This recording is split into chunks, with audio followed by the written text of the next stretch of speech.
গীতার শ্লোক মহাভারতের অন্যতম শ্রেষ্ঠ সম্পদ। কুরুক্ষেত্র যুদ্ধের প্রাক্কালে অর্জুন বিষাদিত, আত্মীয়দের বিরুদ্ধে অস্ত্র ধরতে হচ্ছে বলে ভীষণ মোহমান। সারথী শ্রীকৃষ্ণ তখন এই অমৃত বচনগুলি শুনান। ভগবদ্গীতার বাণী শুধু মহাভারত নয়, আমাদের জীবনেরও সম্পদ। এই সম্পদের সঙ্গে থাকলে মনের অবসাদ, দুঃখ দূর হয়, কাজ করার উদ্যম ফিরে আসে।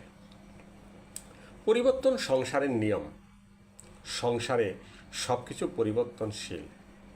তাই সুখ, দুঃখ, লাভ, ক্ষতি, মান, অপমান ইত্যাদির মধ্যে একটি স্থানে অবস্থিত থেকে জীবন উপভোগ করা উচিত। যার জন্ম হয়েছে তার মৃত্যু হবেই। তার মৃত্যুর কথা ভেবে আতঙ্কিত হয়েও না। প্রিয়জনের মৃত্যুতে ভেঙে পড়াও ঠিক নয়। রাত পোহালেই তুমি তোমার সামনে অনেককে দেখতে পাবে।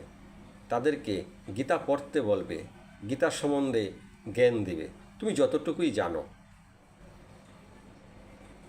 হরে কৃষ্ণ।